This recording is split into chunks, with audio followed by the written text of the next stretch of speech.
All right, everybody, welcome in to the New Orleans Saints post-game show on NewOrleansSaints.com. I am Ross Jackson, joined by Saints legend Scott Shanley. Always a blast getting to do this with Scott. The New Orleans Saints dropped their game. They're now 2-10 on the season, 17-21 up against the Miami Dolphins in Miami. Scott, some signs of positivity throughout this one, but I think the big piece of conversation in this game is going to be all about how it ended. Yeah, I think credit to the Saints fighting back early on. It didn't look so good. Kind of a slow start, sluggish start on the road in rainy Miami. But yeah, at the end of the game, you put yourself in position to make a play. A lot of people will probably wonder why the tush push or quarterback sneak type play there on the short yardage, and that's valid. I mean, you were throwing the ball very well down the field, and Miami, you kind of pack in. I have no problem running the ball, probably maybe from more of a spread set. So Miami's on their heels a little bit more, because I know defensively, you see those guys come in, they pack in tight. You're doing the same thing. Man. And I think in that situation, you probably, I think if you could redo it, maybe go with a little bit more of a spread set to keep them honest. Yeah, absolutely. I agree there. And I think one of the other big things that you look at here down the stretch of this game was just that New Orleans even played themselves back into the conversation. This one down in a 16-0 hole at one point in this matchup,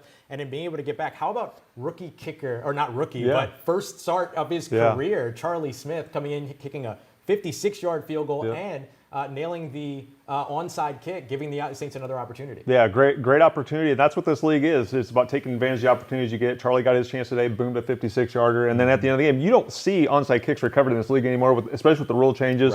Hit it perfect. Huge shout out to Devon Bailey for recovering that ball. Huge shout out to Devon Bailey for this was the Bailey game. I mean, outstanding play. I was telling these guys, it reminded me of old number 12 Marcus Colston, those deep in breaking routes, big-bodied receiver. So if they can get him continue to be involved in this offense, I know it didn't turn out the way the Saints wanted to on the scoreboard, that's obvious, but there were a lot of bright spots in the game. I think the defense is week in, week out, improving, playing good football. A lot of individual performances. Chase Young, Cam Jordan with some sacks, Kool-Aid. So there were a lot of bright spots, not in the final scoreboard, but it's a tough place to go on the road, in the rain, start off slow, and then the battle the way you did at the end and have a chance to win at the end. I think there's some credit to be due. Yeah, pretty good thing here. Excuse me for a sec. I think we've got, do we have Kellen Moore at the podium yet or anything? No, okay, great. So I just want to make sure we keep the conversation rolling here. Looking over on the defensive side as well, you talked about the strong play by the defense. Cam Jordan, 2 sacks this game. It feels like every time that Cam Jordan gets a sack, he's passed somebody on some all-time list. Yeah, and you doing that's Cam's celebration. Cam is stacking up his sacks is what he's doing. Someday when he's in the Ring of Honor, he just keeps stacking those sack numbers. And I think with today's sack numbers, he might be top 25 all-time in NFL history. He was flirting with that. So just another great game by 94. Yeah, pretty amazing. He tied, Ricky Jackson. He's in the 17th spot now, and he's also got 30 career games with 2 or more sacks, a milestone reached only by 20 players in history. And then you look at Chase Young, Brian Brzee also getting back there and getting some sacks. This defensive line feels like under Brandon Staley, they have really kind of found a way to arrive here as the season is going on. It just feels like they're getting better and better on that side. Yeah, I agree with that. Early in the season, it was a little bit of a sluggish start. You're trying to figure out the pieces that you want defensively to do your certain packages that you're doing. But I think they're starting to find their role in this defense. And the last few weeks, I think the defense has been steady. They've been playing well enough for you to win games, holding teams under 20 points, getting off the field, taking the football away. Big interception by Kool-Aid today, and then a big stop with him blitzing off the edge on that 4th and short, tackling Ollie Gordon, the running back. So that was a huge turning point in the game. I think the defense has been doing a solid job of making the plays and keeping the Saints team in the game. Yeah, that 4th down call by Miami was such a curious one. It feels like when you have a guy like Devon Achane, who had a fantastic he's going to be on the field for me and getting the ball, and they give it to the rookie running back who's not really as quick. I think Achane, he can probably outrun anybody to the corner. So that was a curious decision by them. But good on the Saints defense for being able to take advantage of the opportunity that Miami gave them in that chance there. But the Saints ultimately not able to really close it out the way that maybe they could have in this one. We saw a deep pass from Tyler Shuck to Chris Olave that just escaped outside the hands. A 2-point conversion that gets backed up because of a false start penalty. We saw a few of those false start penalties today. Those things have to be pretty hard to overcome. Like from the player perspective, that late in a game where you do feel like you're building momentum, you do feel like things are going your way, and then all of a sudden you got to walk back. Yeah, every yard matters in that situation at the end of the game. Those are the hidden yardages of the game that don't really show up, but they cost you in those situations. But The Saints did a lot of really good things. 2 for 2 in the red zone. They've been struggling in the red zone. They didn't get down there as many times as they wanted to, but they were scoring touchdowns when they got down there. I think a lot of the slow start is they're trying to find a way to get this running game going, and the running game just will not get going. Credit to Coach Moore. He the number of attempts were there today. He tried to get the running game going, but the yards per carry wasn't what he wants. Miami ran the ball a lot better, and I think they dictated the terms early on in the game and got New Orleans down early on. But they're trying to find a way to run the football consistently. That's been the only thing that really hasn't showed up yet. Yeah, it's hard to do so too when you're not. I mean, you look at the Saints' run game versus Miami's run game in this one, and you saw a lot of space, a lot of holes for HN to be able to attack, a lot of different options. Saints not necessarily consistently creating that just yet, but still, overall, you get a new opportunity for a guy like Devin Neal coming in as a rookie running back, average 3.4 yards per carry out there. No run longer than 8 yards in this game. Obviously, that's not what you want, but getting exposure for Devin Neal and seeing the continued development of some of these young players is still a part of what this season is now at 2-10. Yeah, absolutely. I think when you look at this season, everybody would have told you before this season, we're trying to find out who the franchise quarterback is. And that's still kind of what's going on. Everybody is still looking at Tyler like, is this the guy who's our franchise quarterback? And again, he played outstanding today. His completion percentage is off the charts for a rookie quarterback. That, to me, is a great sign. When the ball's not touching the lot from a rookie quarterback, you have a chance to be a franchise quarterback in the NFL. So Tyler continues to play great. But to your point, there's still a lot of other guys you're evaluating too. The running back position, Alvin will be going to year 10 next year. A great opportunity for Neal, and he was banged up a little bit this week too for Devin, so he was fighting through an injury as well. So there's not a lot of healthy guys at the running back position, and that's leading to some of the running game struggles. Yeah, absolutely. Tyler Shough, by the way, completed 68.4% of his passes in this one, going 26 of 38. Obviously, a lot of passing volume late in the game as they were trying to throw themselves back into it, take advantage of the opportunity that was there. But he's over 68% in terms of completion so far this year, and that leads all rookie passers. For the guy that was, the first guy drafted outside of the first round, that's a pretty good situation so far for Tyler Shough. There's no doubt. I think a lot of people, they look at quarterbacks. Obviously, they look at touchdowns, interception ratio, and then yards. But to me, the completion percentage. If you have a young guy back there who can get the ball completed a lot, knows where he's going with the football, going through his right progressions, and you're seeing that week in and week out from Tyler since he's stepped in on the starting lineup is. If his first guy's not open, he's going to his second and third reads. That's the hardest transition for college quarterbacks to the NFL because the game is so fast. Pass rushers are on me. The defensive coverage is sticky and it's tight more than college. So he's doing a good job of going through progressions and getting the ball completed. Yeah. One guy I have to ask you about, not very often you get to ask the former linebacker how a linebacker is playing, but when you look at Danny Stutzman and the way that he has arrived and the opportunities that he's been given, just what stands out about him? Well, this league is about taking advantage of your opportunities, and they put him in there. He had a really good training camp, and they said, we got to find a way to get the Stutzman guy on the field because he's doing too many good things. And when he's on the field, he continues to do good things. And there's no doubt the strength of Danny's game is inside the box, inside the tackles, but he's running well and he's playing well in space.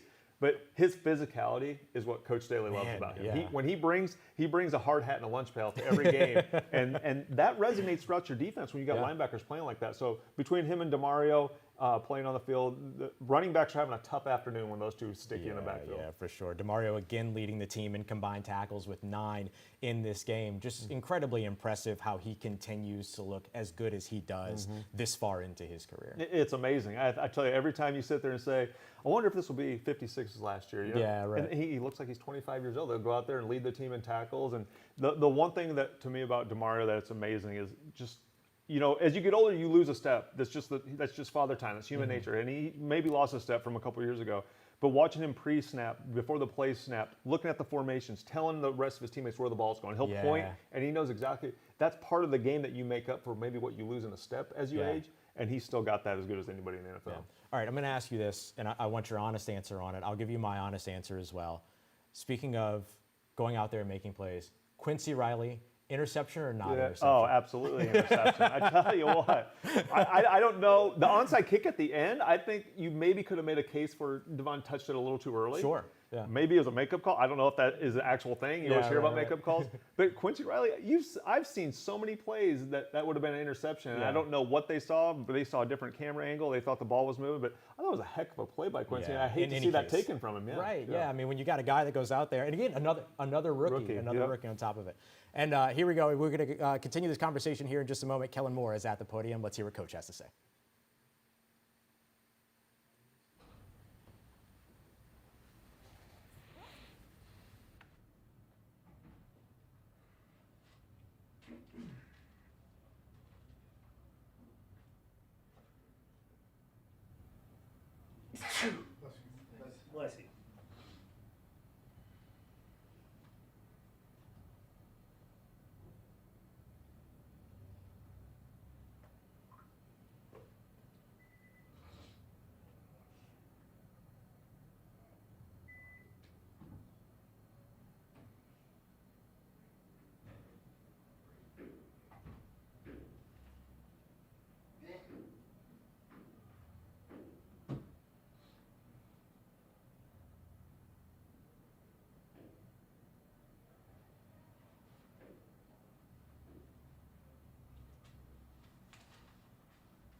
this type of situation. It's a big thing that like Aaron Summers would never do. That's why I'm not here every single week. That's why I'm only here sometimes.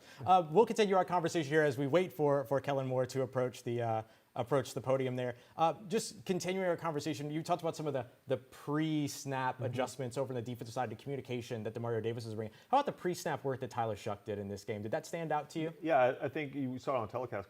Mark Schlereth, who's played a lot of football in the league, won Super Bowls. He was marveling at the young guy's ability to set the protections, get the offensive line to turn the correct way, getting his running back set up to know where he's walking. Those are elements of the game that, in April and March, when everybody's looking at the pre-draft, no one's talking about, can he get the offensive lineman lined up? Can he get his running back situated?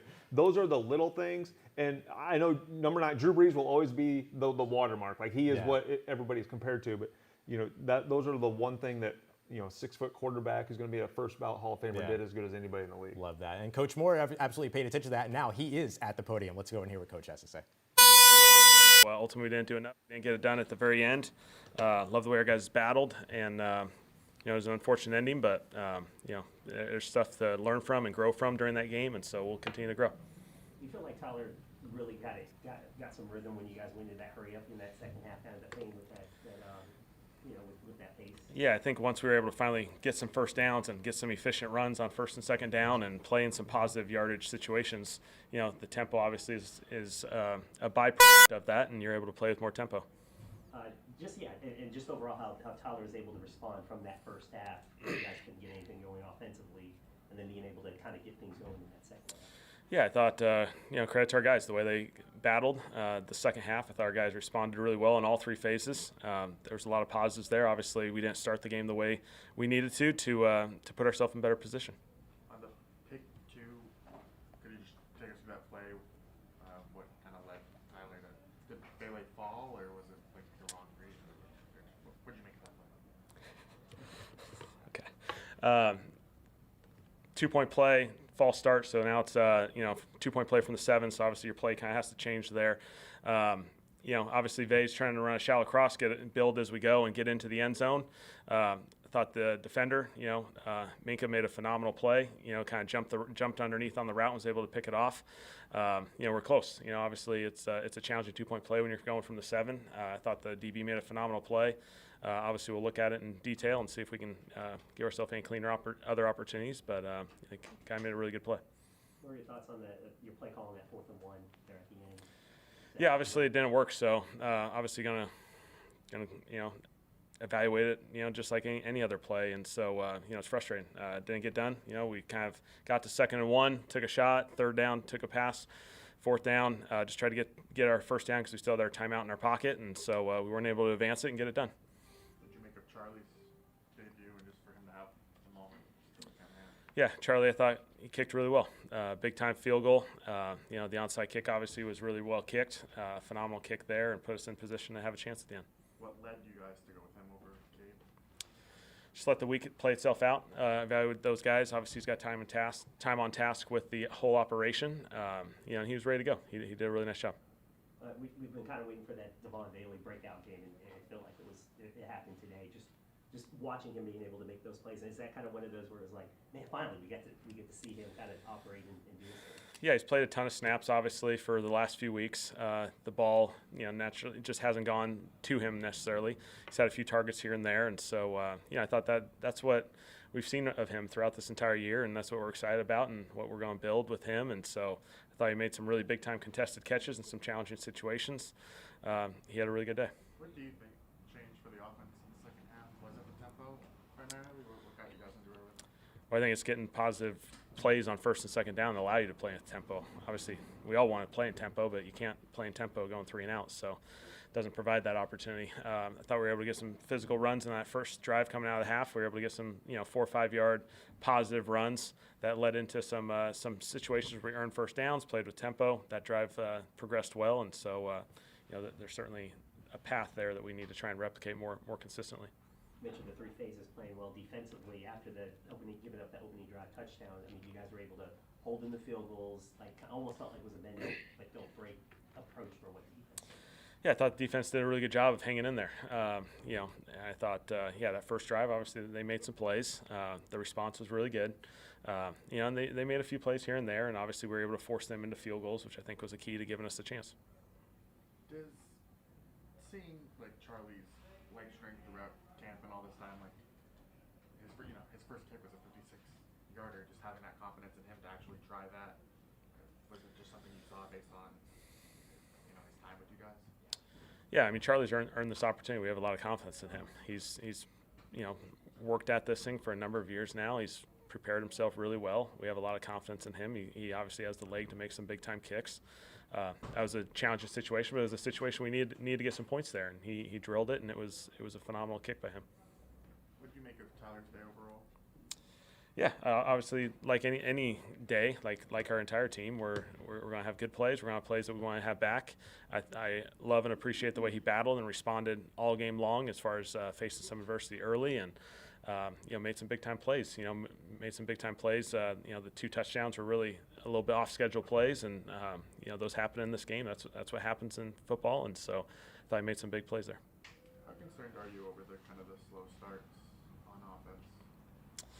Yeah, we got to start faster. Yeah, that's the bottom line.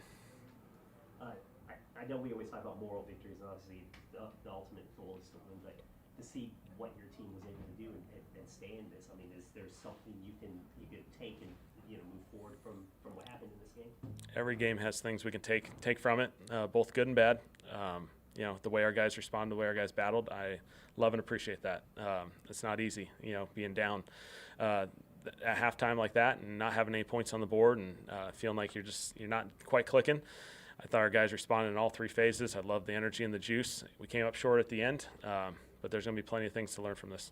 I think Cam either is tied or leads you guys in sacks. What do you kind of make of the season that he's having, and for him to be in this position and his age and everything that's happened the last few years? Cam's done a really nice job. He made some big time plays in this game. He's made obviously a number of plays the last few games. He's just been a very consistent player, and love the presence that he's brought to us. Was Justin's anything serious? It was a knee, and we'll see how it progresses. We'll get more update tomorrow. What made you guys go with? You started Jordan out of there, and then moved Terrell in. Did he provide a calming presence or anything? Both those guys we feel good about. They're both veteran guys. They know what they're doing, and so both those guys will play in there and earn opportunities. All right. Thanks, guys. Appreciate it.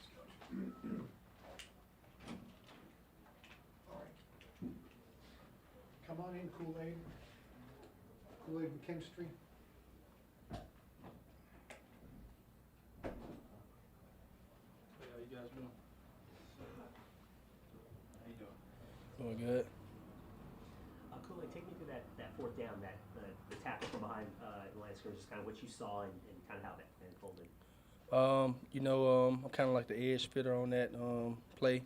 Kind of just trust my instincts. It's kind of like just ran off the edge, and hopefully I can get the guy before he gets to the line of scrimmage. Just try to trust my speed to make a play. Did you feel that, or just, I mean, it was a stop you guys needed, and you saw kind of what unfolded afterwards? Yeah, man. I knew it was a play that we needed. We knew if they got the first down, it was going to be very hard to win the game. So, Coach made a good call, and we executed it. Defensively, I know after that opening series where they kind of marched down the field and scored, I mean, you guys were able to kind of, just hold them to field goals, kind of keep them in it. What did it say after that first series, how that defense as a whole responded? Well, after the first drive, like you said, we gave up 7, but I feel like we settled in. I feel like we do a good job of being connected on defense. You know what I'm saying? We talk about connection. We talk about being there for each other. We talk about playing for each other, and that's what we relied on. We didn't let that touchdown, just break us apart. We let that touchdown bring us together. Did you kind of see for your interception that play develop like the entire time? Yeah, I kind of seen it based off the call we was in. I kind of had my eyes in the backfield, so I kind of seen him lunch it from the start of the play. Yeah, what does it say? Just, I mean, you guys were down 16-0 at half, and to get it to a point where it was, your 2-point conversion away from tying it up. Just what does it say about the kind of the fight and character of what this team is able to show? Man, just know we coming, man. Just know we growing. We working every day. Every day we in the lab. Every day we talk about who we want to be, and that's the team that we want to be. Of course, we want to win. Of course, we want to jump out in the front, but we want to have that chemistry and that connection to be able to fight. Like we pride ourselves on not giving up. We pride ourselves on finishing and being tough. So Anything else for Kool-Aid? Cool, Thank appreciate you, it. guys. I can't see.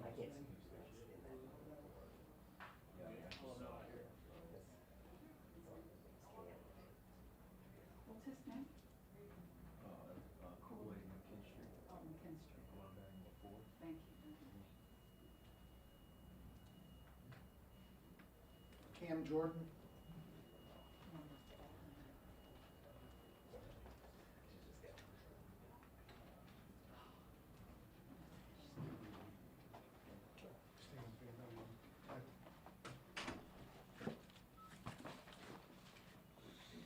Cam, take me to those 2 sacks that you had in that first quarter. Yeah, first quarter we,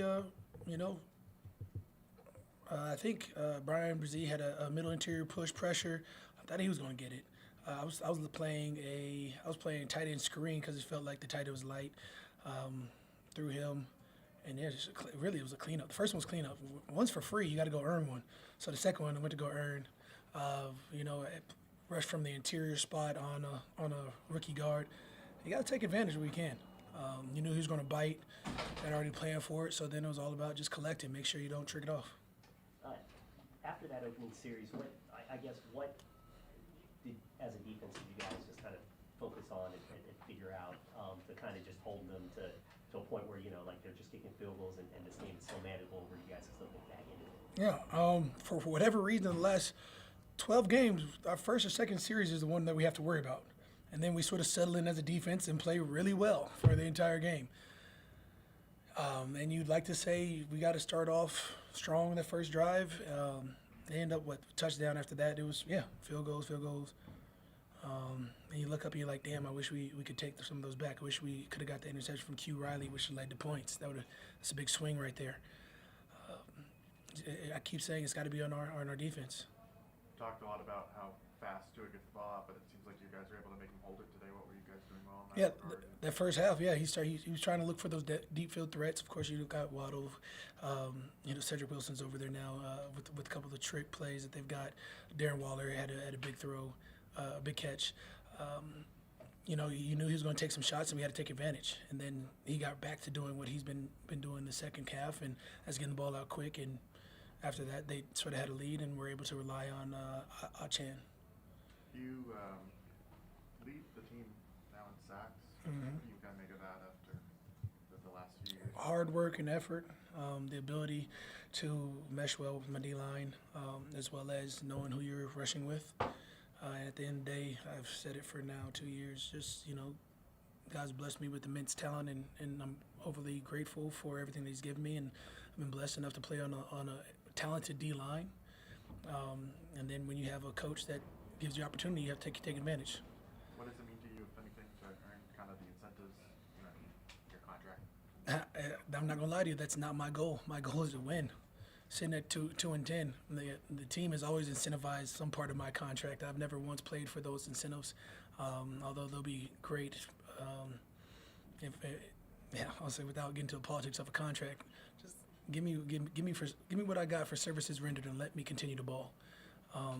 And accordingly, I think we've got young guys that are doing just that. But that's chasing pass rush.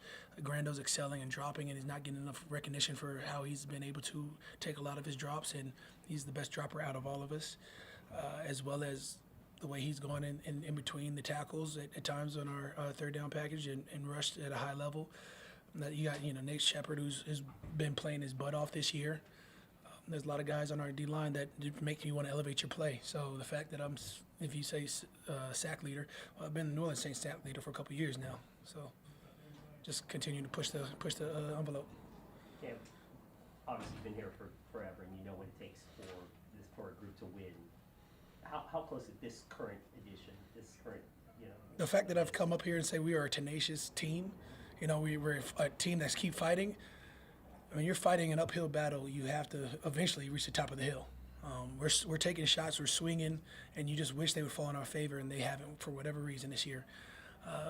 Game like this game like last game hurts because you've seen guys make these plays. You've seen be 4th and 1 and let's get the first down, or you've seen 12 go up and get the ball.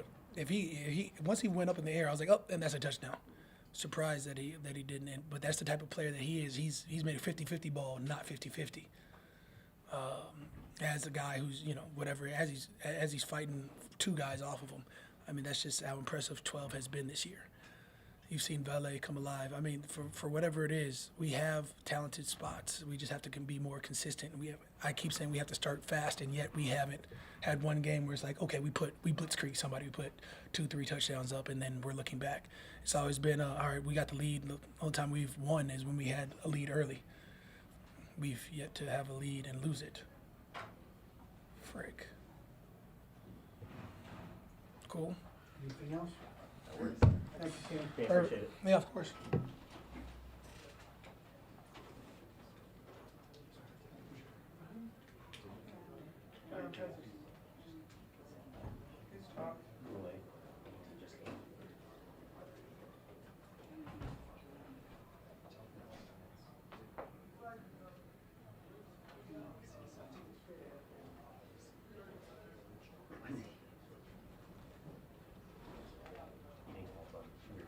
Devon Bailey and then Tyler Shuck.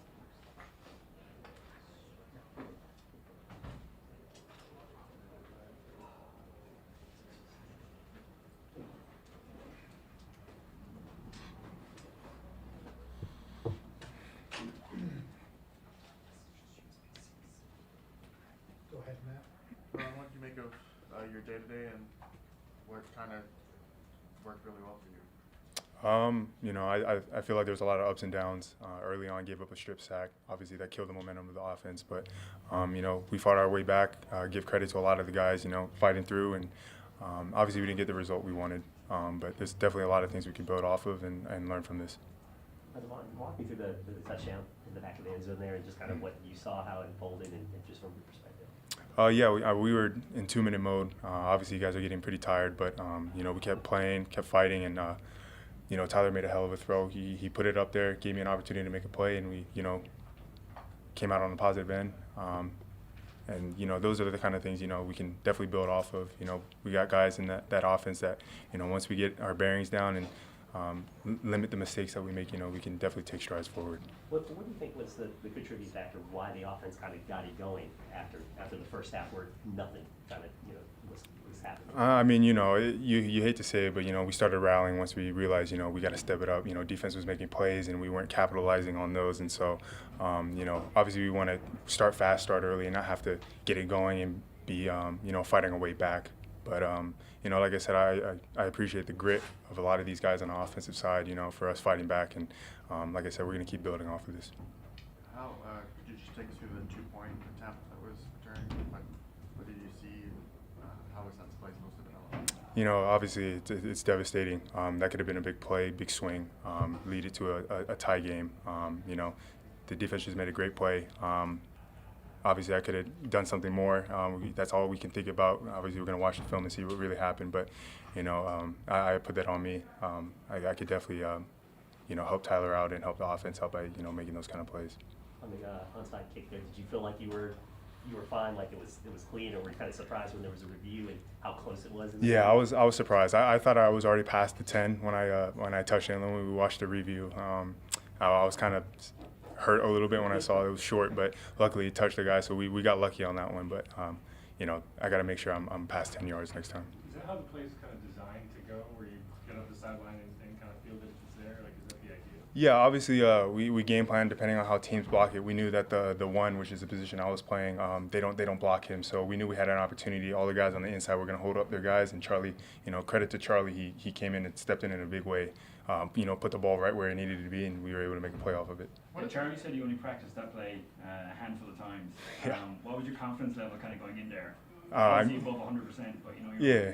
No, like I said, I was still relatively new when I got here, so I didn't know too much about Charlie. But one thing about him, he's always been working hard. You see him behind the scenes, always practicing, and I'm so happy for a guy like that that's been working that hard to finally get his moment on a big stage and to be able to convert like that. So it's awesome. Yeah, appreciate it. Emotional swings like you guys are down, like you score a touchdown, 2-point return, and then you have an onside kick, and then like are you kind of freaking out inside as that's going on, or what, how do I you mean, process that emotionally? As yeah, I mean, there's a lot of emotions that are processed in the game, but you know, at the end of the day, like I said, I got to give it to these guys. You know, these kind of games, you can really tell a lot about a team. And so obviously our record is the way it is what it is. But, you know, one thing I will give credit to is that, you know, we got some dudes on this team, you know what I mean? Like most guys who quit, you know, give in, kind of cave in, don't even try. But, you know, one thing about this team is that we're going to keep fighting. You know, it's a pride thing. And so I got a lot of respect for the guys in this locker room. How did you see kind of Tyler in the second half kind of take control of the game a little bit after obviously things just weren't going well? I mean, I would say from the get he was like that the whole time. It wasn't like one of those things like, we need to get going. Like he was honest from the get, even when we were making mistakes. You know, he was telling us like we got to get things going. You know, trusting each other, keep building, and so that's a credit to his leadership and how he's stepped into that role. And you know, I got a lot of respect for that guy.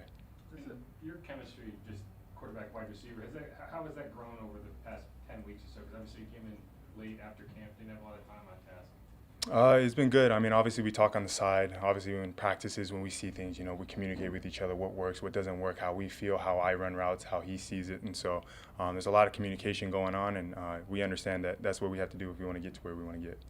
Is it rewarding for you to have a day like you had today, given kind of your slower start to the season? And obviously, you know, I bring this up a lot. I'm a very competitive guy, and at the end of the day, I want to win games. You know, I'm grateful. You know, today I had a career day for myself, but at the end of the day, I want to win games, and so you know, I see those stats as a team effort rather than individual effort, and so I will always give credit to the O-line. You know, Tyler and everybody. You know, making the plays that we did make today, and so. But at the end of the day, we want to win games, and that's the purpose of us being here. Is there like a level of, you need to convince the quarterback to trust you in those tight window throws where it's like, hey, I'm gonna throw you the ball, you gotta win it. Like, do you have to earn that as a receiver? You know, I mean, I see it as, you know, that's his job. I'm not gonna tell a guy that I don't play quarterback in the NFL, so I'm not gonna tell him that how to do his job. I just gotta make sure I'm doing what I gotta do, and you know, if he sees the opportunity, he takes it. I gotta make sure I capitalize on that. Anything else for Devon? Well, appreciate it. Appreciate it. Thank you, guys. Okay. Thank you. Good job. What's his name? What number? 14. Okay, thanks, appreciate it.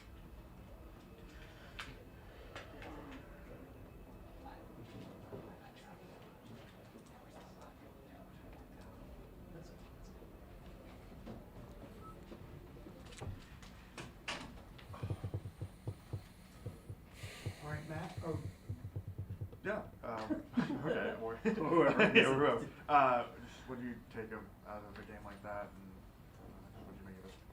Yeah, I mean, I was just really proud of our resiliency kind of throughout it. You know, we started off too slow. Just got to shore up some of the execution-wise, and was just kind of proud of how we battled the whole way. And it just sucks, losing. And we got to find a little ways to kind of keep getting better. I think we're progressing well, and just got to shore it up. What are the emotions like where you guys are down, the touchdown, the 2-point attempt, and then the onside kick? Mm-hmm. How do you kind of keep calm in that situation, or were you not calm? Like how were you at the time?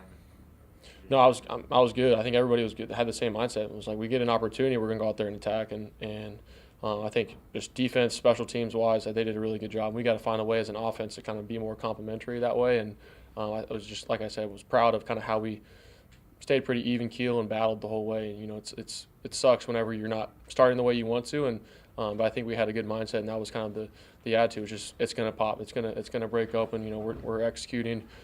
Not well, but I think everything was there, and we saw it. We saw it, and knew we were going to get our chances. Do you think the tempo helped in the second half? For sure, yeah, for sure. I think being able to attack and kind of get them on their heels, obviously, helped. I think we were moving it well, operating well, and just kind of, find what, how we can duplicate it. Be able to play fast, but also change the tempo sometimes, and I think it's stuff to build off of for sure. We were just talking to Devon about the big day that he's had, Mm-hmm. and just kind of the connection that you two have kind of had to build, since he's gotten here. How just assess how he played today, and just how he was one of the big targets for you. Yeah, he came up big. Just for him, he's super smart. I think he has a great feel with his routes. I think he does a really good job. He's catching everything. some of the ball placements would have liked to have it been better, and he's making some really good big time catches. And so I was really proud of him, and I think there's stuff to kind of continue to grow off with all those guys. I think a lot of guys stepped up. Mason Tipton, Deontay Pettis, Kevin, Evan and Audric, kind of thrust into a new role, and I think everybody kind of responded that way, and we just kind of have to figure out, how we can be more dialed in on some of those scenarios. And but I was really proud of Devon just because I think he's such a key player for us. Can you walk me through that 2-point conversion? Mm-hmm. Yeah, it just sucks because, I had everything we wanted there, and he made a really good play, just kind of undercutting it. It was like to maybe put out in front a little bit more, but had to get out of my hands, and it was just a really good play. So it's obviously a roller coaster of emotions there, but it's part of it, and so yeah, it sucks, and we'll find a way to kind of get it in there. How about the other interception? Mm-hmm. Yeah, it was just miscommunication. Was going to him the whole way, and broke out. Thought he was going to take one more step or keep going, and it just sucks. I think we're driving the ball, and just had a miscommunication with him, and but proud of how he kind of continued to fight back. Is it a choice kind of thing, and it's just either you hadn't worked on that specific scenario enough, or you hadn't figured your thoughts on it? No, it's just kind of miscommunication. I'm reading his body language and throwing it to the spot, and he made a good play and jumped. So it just sucks. I think there's nothing. Obviously, you want it back, but yeah, it's kind of part of it, and you got to find a way to put it on him. But at the end of the day, you're going out there playing, and we'll learn from it. You guys have had a lot of games this season that you point to the way you finished or the way that you guys stuck in there, but you've also had a lot of games that you said, I wish we could start faster. How do you kind of square those things? Yeah, I think that's the goal. That's the battle. I think just starting off, being better on those first downs, and then just kind of finding that rhythm. And I think for me, just seeing it well, but finding a way to just get it done on those key third downs. And we're going to do that. I promise you that, and we're going to do that. And I think there's a lot of stuff to progress and build off of. But just learning from it and kind of continuing to really emphasize that. That's all we can do. And when those opportunities come, we'll take advantage of them. So on the sideline early in the game, kind of, I don't want to say hyping people up, but obviously talking to a lot. Mm-hmm. What was your message at that point? What were you trying to get at? Yeah, it's gonna happen. It's gonna pop. I think we were seeing it fine. We knew what we were getting. We just had to be able to just, we're that close on some of them, and I think you just can't get down mentally. And that was my whole thing. Just stay even keel. You don't know. I mean, shoot, the last couple minutes, it's like this. You just got to be able to operate. And I think we did a really good job of just kind of staying focused, and just going out there and attacking. So stuff like that's going to happen. You maybe not start the way you want to, or there's going to be some some things here and there. But that was my message, and kind of continue to do that. Is just we're doing some really good things. How can we just be consistent that way? How can I relay that message, all the guys? So, that was what I was trying to focus on.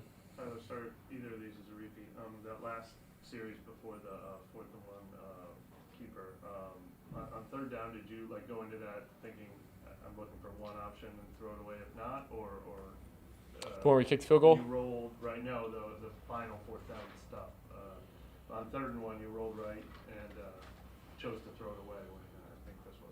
Yeah, would like to just pop it on him. I think he did a really good job there, and they kind of collapsed on it from the outside. But my mindset was I just in 3rd and 1 here, I know I'm in 4th down, so the last thing I want to do is take a sack, and we end up in a really tough situation. So knowing that we had that opportunity was just kind of put it on him or throw it away. So obviously look back at it, I think we can get it there. So that's on me, but I think at the end of the day, we'll get it done. And was 2nd down with shot play the first read on that play? That's the first thing you were hoping for, or it was if they reacted a certain way, you decided to go to the end zone? Oh yes, yeah. No, that was just shot play for sure. Just trying to take it, attack and take advantage of, and obviously super close. But that was a mindset, especially down there, and when we're kind of getting them on their heels, and we'll figure out a way to get it done. It just sucks thinking back right now, obviously. What are your thoughts on Charlie's kick there? Yeah, I mean it was ice cold, man, ice cold in his veins. I think that's tough whenever you're sitting around the whole game. You're kind of trying to stay warm. I think he did a really good job just coming in. I think the team saw that, just his neutrality, even in the kicking competition throughout the whole week, he came in there and made a really tough kick because we got to be able to convert on that. And we knew we had to get points, so I was just really proud of him stepping up there. For him to have the onside too. Yeah. What's to say about him? I mean, I see him practicing every single day. You know, him and Groupie and all those guys, they're dialed in on their craft, and I think that just gives a credit to him and all the whole special teams just stepping up really big there, because that's a huge play. And like I said, defense did a really good job all day, and we got to find a way to complement off that. But yeah, Charlie was a huge deal for us. He seems to be a very popular guy in the dressing room as well. I'm sorry? He seems to be a very popular guy in the dressing room. Yeah. Is that accurate, or like just based off the player's body language, especially when he obviously made like a 56-yard in the rain, pretty tough stuff. Oh yeah. And then executed like a inch perfect onside kick. I think just who he is as a person, I think just that's why we love him. I think how he operates every single day, just coming to work, I think you got to respect that and who he is. You never know what he's saying sometimes. You might have to hear it say it twice, but he's got a great attitude, and I think he's coming in there and he's got that dog in him for sure. So was proud of him, and like I said, we got to get some more PATs for him. We got to get some more PATs. Thank you. I don't want to try to call play call. Thanks, Joe. We're done, right? Yes. All right, everybody, we are back here on the Saints postgame show. Thanks so much for being here. Scott Shanley, Ross Jackson here breaking down the New Orleans Saints 17-21 loss up against the Miami Dolphins. Big thank you to our team over in Miami getting us that great feed and video from the players. And I think one of the big things that we heard a lot, Scott, both from the players and from Kellen Moore, is kind of this still a sense of optimism, still a sense of buy-in amongst this team. They're 2-10. There's no pretending like the team isn't what it is right now. But is it too sunshine and rainbows to point out the buy-in and how important that is? I don't think so, because I think when you look at this season and the things that we're all evaluating, we said at the start of the show, it's like if you're an investor out there in the 90s, you're looking at Microsoft and Starbucks, you're trying to buy it before they become Microsoft and Starbucks. Right. These are little things. So my point to bringing up investment advice is you look at this team, they haven't yet accomplished where they want to be. But there are little slivers that are starting to pop up. The quarterback play is pretty good. Yeah. Chase Young signed to an off-season contract, playing really good football. Did you make a mistake on trading fourth rounder for Vele? It doesn't look like it. Right. So there's little things that every week are starting to pop up that are giving you signs that you should be investing in this team, because to have that sort of optimism, I think, is a credit to the coaching staff and the people who are in this building around these guys every single day, that they're willing to still fight like this for one another. Because it's rare. Professional sports, it's an independent contractor mindset. I'm going to do my thing. I'm going to point the finger because it's not me. Right. And this team doesn't have any of that. So I think that those are little things that you have to give a lot of credit to Coach Moore and the building and what they have building. Yeah, that's a really, really unique and really, I think, impactful piece of insight there. Like the idea of how easily it can become a me game, and how the we game is still very much present for this team. There's no doubt. It's a cover your what league. It really is. I mean, you look at it from a player perspective, and yes, you all want to buy in and you want to play hard for one another, and that's easier. That message is easier to receive and give when you're winning. When you're not winning, the business side of the sport sometimes takes over. I'm going to be in a contract year. I just don't want it. I need to make plays, so I'm going to go do my own thing. I don't see that. In fact, I see the exact opposite. I see slivers of hope with the defense has been playing some of their best football the last few weeks. Not winning. They talk about the slow start. The offense could help out the defense more by having a fast start, so they're not playing. They're not playing behind the whole game. But those are things that give them every reason to point the finger, and they're not. They want to play and they want to succeed together for one another. And to me, that's a sign that you have the right character guys in the locker room. Yeah, I mean, we heard Cam Jordan talk about in this game where he had 2 sacks in this matchup, and made himself a pretty penny in the process of doing it. But he was talking about just give me a contract for services rendered and let me go out there and ball. Like that speaks to exactly what it is you're talking about. Speaking of Cam, I mentioned earlier that he passed Ricky Jackson. Let me correct that. He tied Ricky Jackson for 17th all time. He had actually passed Derek Thomas, 2009 Hall of Famer. I mean, incredible. So you mentioned the company he's in is all time, and Cam Jordan definitely should be in Canton. and have a gold jacket because his career has been outstanding. To do it with one team, and I've always said this about Cam, a lot of guys, pass rushers who have those numbers, they just want to rush the quarterback. Hey, I'll stop the run on the way of the quarterback. This guy from day one, and I saw him as a rookie, like he has always been a balanced type defensive end. I'm going to stop the run just as well I stop the pass. And those names that you mentioned, it's just outstanding that you have a New Orleans Saint in the same mention as Derek Thomas and guys like that. Yeah, a special player to watch for certain. Let's go over to the offensive side. You mentioned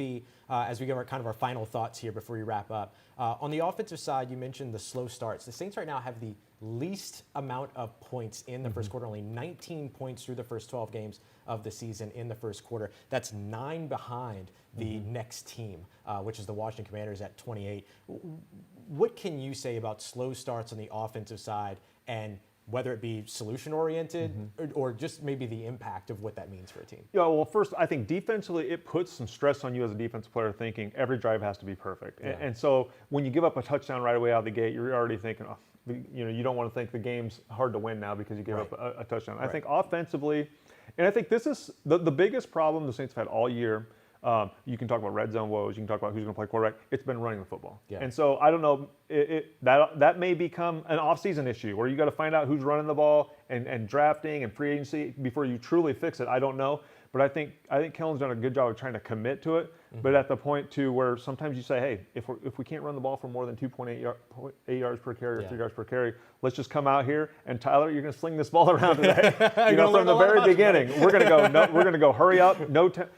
Because the one thing about Tyler, he loves this up-tempo. He plays really good in up-tempo. So maybe start the next game or two in this up-tempo, 2-minute type offense and say, hey, we're just going to come out and we're going to try to get up 7-0 or 14-0 and take advantage of a quick lead. Yeah, a big part of the rest of this season with 5 games left is figuring out, do you have the franchise quarterback in the building? Tyler's done a lot of really impressive stuff so far. See what you can build upon going into that. Over to the defensive side, this team looked really, really strong early on and wrapped up strong in this game. Just the impact of a defense that plays that well, keeping teams around or under 20 points, that's creating some winnable situations for you. It is. They're making plays, and I know it's a drive here or there. They give up a touchdown, especially early in the game, and that's been the big focus. But like I said, Chase, you signed him in the offseason to be a cornerstone as a young player. He's playing outstanding football. Cam's still playing outstanding football. DeMario, you have young players like Kool-Aid making plays. Take another takeaway today. So a lot of these guys are making plays and showing how they fit into Coach Staley's system. And so I think listen to a young guy. I love the post-game press conferences because the players give you an inside look into their meetings with the coaches. And Kool-Aid as a young player, growing up right before our eyes and talking about how Coach Staley wants us to play together and play for one another, that means a lot. That doesn't happen on every team. So I think that's a big reason why they're playing so well together is because they love playing with one another. They trust one another. Yeah, there's a real 1/11th feel amongst that unit in particular. And you heard Kool-Aid say, hey, keep an eye on us, and talk about how they're ready to arrive. I think that he has certainly had an arrival season. 3 interceptions in the season, leads the team now, and then had that big tackle that you talked about on the kind of backside pursuit on Ollie Gordon to force the turnover on downs. Yeah, and defensively, it was really, Devon Achane gives a lot of teams problems, and he was the X factor today, and he's that type of player. But they did a good job of shutting Jalen Waddle as an outstanding player. Darren Waller, the last time they played him with the Raiders, he had 12 or 13 catches for over 100 yards, and he's a really good player. So they limited those other guys. It was just Achane's an X factor, and it came down to a one-possession game. Yeah, absolutely. All right, so looking ahead now, the next game for New Orleans will also be in Florida, but this time up against the NFC South rival Tampa Bay Buccaneers. That'll be at noon on CBS. With that game and moving forward throughout the rest of the season, Scott, what is it that you're hoping to see that this team can kind of string together as the season comes to a close? Yeah, it's carryover. Go all the way back to the Carolina Panthers game before the bye week. Yeah. He saw Tyler come in his first full game as a starter, push the ball down the field. Everybody was getting excited because that part of the offense came back. And then I think we've already talked about, there's things about today's game to be excited about that you want to see carried over. Whether it's the connection with Tyler DeVele, whatever that moment is in the game where you thought there's some optimism here. You want to see that just carry over and stack right away from the beginning and not wait until the second or third or fourth quarter. And we'd already talked about a fast start. Get in that up tempo. You need to get the run game going, yes, but at the same time, you want to know if Tyler Shuck is your guy heading in the offseason. There's a lot of little things, and like I said, you wanted to buy Microsoft in the 90s and Starbucks in the 90s. There are things on this team that make me think there are brighter days ahead. There's no doubt about it. There's a lot of young players playing really well. That's awesome. It's great optimism for a fan base that continues to support this team and is looking to see what the bright future could look like with Kellen Moore at the helm. Here's a couple of things that they should look to carry over from my perspective. 2 of 2 in the red zone. They were a league worst 34.5% going into this game up against Miami, 100% as they lead both of their touchdowns coming from the red zone. Now carry that forward. Show that wasn't a fluke, and this was a really good Miami red zone defense. Yeah, and that's a great point. Just that's what you want to see. You want to see stacking those things week in and week out. Like the red zone is not going to be an issue next week because you took care of it this week. Right. Charlie Smith did an outstanding job taking advantage of opportunities today. What a great moment for him. 2 years around here, and he takes advantage of those opportunities. So a lot of really cool moments. Now you just want to see it end up on the scoreboard with a W. How about Charlie Smith's family hopping on a flight Friday night effectively and then getting into town at 1 a.m. to be there to watch their son kick a 56-yard field goal and give the team new life with that onside kick. Yeah, a lot of things. Maybe they're still learning about the game of football, and they got to do it in a downpour in Miami. But there are a lot of things. I know that when it turns a corner, I feel like there's moments in these games, especially the last couple weeks, that you feel like this team is starting to turn a corner, and it just feels that way, especially with the way the defense is playing, the way Tyler's been playing. Yeah. Now it's just time to string it all together and start a little bit sooner, and then we'll see what this New Orleans Saints team can do down the stretch. Remember, next week they will kick off in Tampa, noon game on CBS. We'll be here to make sure you've got everything that you need before the game, and then of course right after as well here at NewOrleansSaints.com. Scott Shanley, thank you so much. Absolutely. As always a pleasure. I'm Ross Jackson. We'll see you again here soon at NewOrleansSaints.com. Thanks for joining us for the Saints postgame show.